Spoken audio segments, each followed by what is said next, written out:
In the beginning, God created the heavens and the earth, along with all the living creatures that inhabit this living planet. And then, as a grand finale, his opus magnum, God created the human race. He created them in his image. But in time, the human race, which has the freedom to choose as God chooses, became a rebel race. But God is love.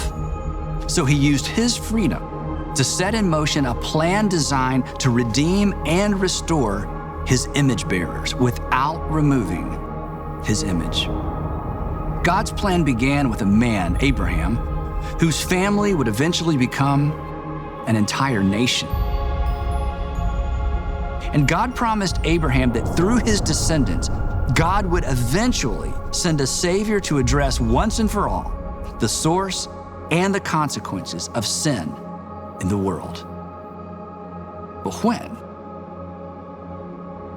Centuries passed. Kingdoms rose and fell. Sin rolled through creation like a tsunami, polluting and corrupting everything it touched. And just when it seemed that nothing would ever change, that God's promise to Abraham would not be kept, everything changed. When the set time had fully come, once God had everything and everyone in place, he sent his son, born of a woman, born under the law, to redeem those under the law, that God's image-bearing race might receive adoption to sonship.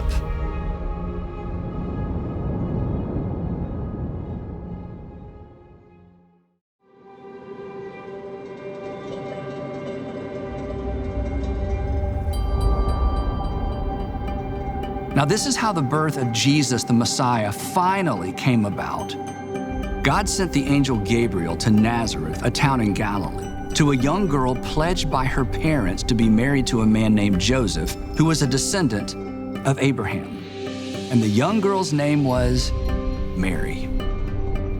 The angel went to her and said, "Greetings, you who are highly favored. The Lord is with you." But of course, Mary was greatly troubled at his words and wondered, "What is happening? Is this even happening? Am I dreaming?" But the angel smiled and said to her, "Mary, do not be afraid. You have found favor with God. The promise you and your people have longed to see fulfilled is being fulfilled through you. You will conceive and give birth to a son, and you are to call him Jesus, and he will be the great one, and he will be called the Son of the Most High." "But how can this be?" Mary asked. "How can I have a baby? Joseph and I are not even..." But the angel interrupted and said, "It has all been arranged. And your son will be called the Son of God. For no word from God will ever fail, Mary. No promise from God will go unkept." Mary fell to her knees and declared, "I am the Lord's servant. May your word to me be fulfilled." But when she looked up, the angel was gone.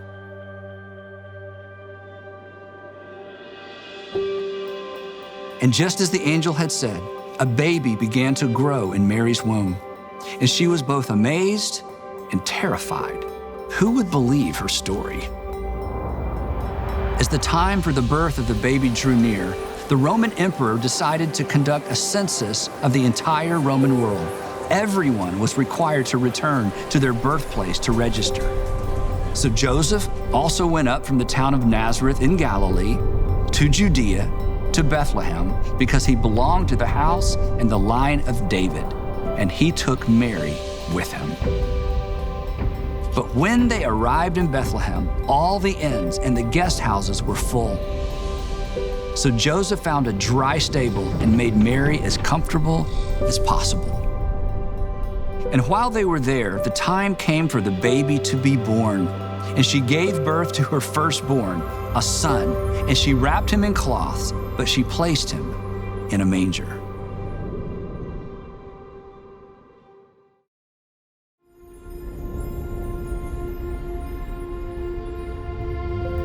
As it turned out, that very night, there were shepherds living out in the fields, watching over their sheep, unaware that just a few miles away, in the overcrowded town of Bethlehem, something extraordinary had taken place.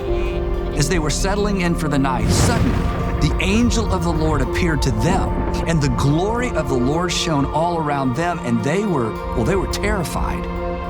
But the angel said to them, "Do not be afraid. I bring you good news, the good news your people have been waiting on since the days of Abraham. Today, in the town of David, a Savior has been born to you, and he is the Messiah, the Lord.